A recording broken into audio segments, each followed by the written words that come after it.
everyone, this is Dr. Sheetal Pandey. I'm a fertility and IVF consultant at Veda Care, Mira Road.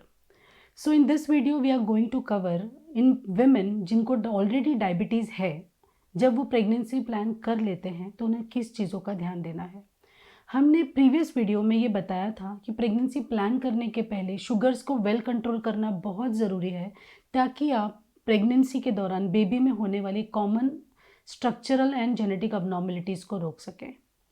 अब pregnancy plan करने के बाद भी sugars का strict control बहुत ज़्यादा ज़रूरी है।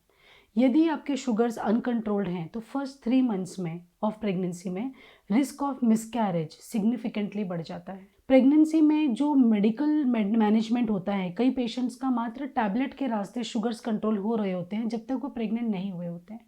पर प्रेग्नेंट होने के बाद मोस्ट ऑफ द टाइम आपके फिजिशियन आपको इंसुलिन लेने की सलाह देते हैं, तो उससे डरे घबराए नहीं।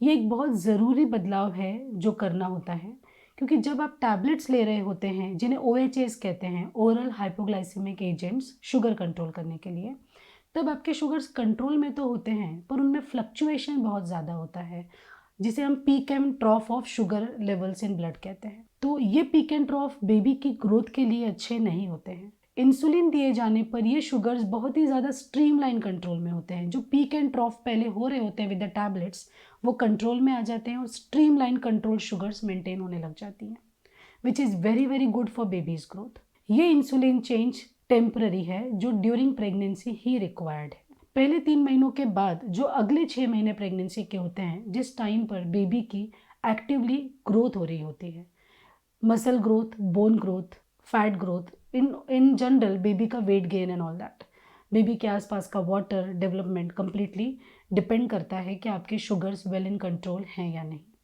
यदि आपके शुगर्स अनकंट्रोल रहते हैं तो शुरू से ही बेबी में रिस्क ऑफ IUGR, जिसे कहते हैं ग्रोथ रिटार्डेशन, वीक बेबी होने का रिस्क रहता है।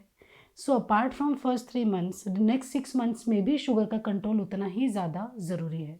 फर्स्ट 3 मंथ्स के बाद सबसे इम्पॉर्टेंट पड़ाव होता है 5 मंथ की सोनोग्राफी। 5 मंथ पे जो सोनोग्राफी करी जाती है, जिसे अनोमली स्कैन कहते हैं, जिसमें बेबी में किसी ऑर्गन में कोई फॉर्मेशन अबनॉर्मलिटी तो नहीं है, वो पिकअप होता है। डायबिटिक पेशेंट्स में वो सोनोग्राफी बहुत ज़्यादा ज़रूरी होती है रूल आउट करने के लिए कि शुगर की वजह से हार्ट या ब्रेन रिलेटेड कोई अबनॉर्मलिटी बेबी में नहीं आई है। डायबिटिक मदर्स जो होती है, प्रेग्नेंट वेमेन जो होती हैं, अराउंड 22 से 24 वीक्स के बीच में फीटल 2D को होता है, क्योंकि उस समय तक बेबी का हार्ट कंप्लीटली बन चुका होता है। यदि हार्ट रिलेटेड कोई भी इश्यूज़ हैं तो हमें टाइम रहते पता चल जाता है। एंड इस इम्पॉर्टेंट पड़ाव के बाद इम्पॉर्टेंट होता है बेबी की ग्रोथ को टाइम टू टाइम चेक करना। 2 एक्सट्रीम सिचुएशंस होती हैं। कुछ पेशेंट्स जिनके शुगर्स हाईली अनकंट्रोल्ड हैं, उनमें बेबी का ग्रोथ ठीक से नहीं होता, बेबी का weight continue on lower side रहता है, बेबी के आसपास का वाटर भी रिड्यूसिंग स्टेट में रहता है, which is not good for final development. और अनदर स्टेज एक जो पाई जाती है, दैट इज़ फीटल मैक्रोजोमिया। इन दोनों में से कोई भी स्थिति एग्जिस्ट कर सकती है।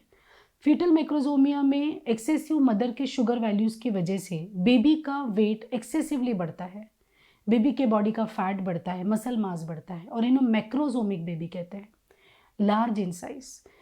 अब बेबी IUGR में अगर जा रहा है तो उसके डिफरेंट डेवलपमेंटल प्रॉब्लम्स रहते हैं, और यदि बेबी मैक्रोजोमिक हो रहा है तो उसके अपने डिफरेंट प्रॉब्लम्स होते हैं। इन शॉर्ट, ये दोनों ही परिस्थितियाँ अच्छी नहीं हैं एंड शुगर्स को ढंग से कंट्रोल करके अवॉइडेबल है। स्टिल हमें सोनोग्राफी के लिए इन्हें मॉनिटर करना है। इन दोनों ही कंडीशंस में बेबी की लंग मैच्योरिटी पर फ़र्क पड़ता है। सो एक इंजेक्शन होता है जिसे हम बीटामिथाजोन कहते हैं, स्टेरॉइड, माइल्ड स्टेरॉइड। सभी डायबिटिक मदर्स को ये एडवाइस किया जाता है, और डेफिनेटली उनके गायनिकोलॉजिस्ट उन्हें ये हेल्प करते ही हैं। When they reach around 7.5 months of pregnancy, around 28 to 30 weeks, उन्हें 2 शॉट्स दिए जाते हैं स्टेरॉइड के, विच इज़ इंजेक्शन बीटामिथाजोन 12 मिलीग्राम के डोज में 2 इंजेक्शंस 24 आवर्स अपार्ट दिए जाते हैं।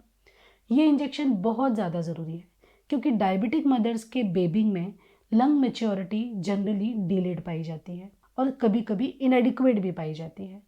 तो बेटामिथाजोन, जिसे बेटनासोल कहते हैं, का इंजेक्शन दिए जाने पर इस लंग मैच्योरिटी का प्रॉब्लम हम कई हद तक सॉल्व कर लेते हैं। ये बेटनासोल इंजेक्शन बिल्कुल भी महंगे नहीं होते हैं। ये अराउंड हार्डली 15 to 20 रुपीज़ का इंजेक्शन पाया जाता है। जब भी इंजेक्शन बेटनासोल लगाया जाता है, उसके 72 आवर्स के ड्यूरेशन तक, बेटनीसॉल लगने के 3 दिन तक शुगर्स शूट होती हैं। तो उस टाइम पर जिस इंसुलिन डोसेज पे या जिस टैबलेट के डोसेज पे विमेन हैं, उन डोसेज को बढ़ाने की ज़रूरत पड़ती है। फ्रिक्वेंटली दिन में 4 से 5 बार शुगर को मॉनिटर करने की ज़रूरत पड़ती है। फास्टिंग टाइम पर ब्रेकफास्ट करने के पहले, ब्रेकफास्ट करने के 2 घंटे बाद, लंच करने के 2 घंटे बाद और डिनर करने के 2 घंटे बाद शुगर्स को मॉनिटर करना पड़ता है और ज़रूरत पड़ने पर एडेड डोसेज ऑफ इंसुलिन देना पड़ता है। But this is just temporary for 3 to maximum 5 days after giving Betnesol. सो इस तरीके से आप हेल्प ले पाते हैं मेडिकेशंस की। और टाइम्ड डिलीवरी बहुत ज़्यादा ज़रूरी है।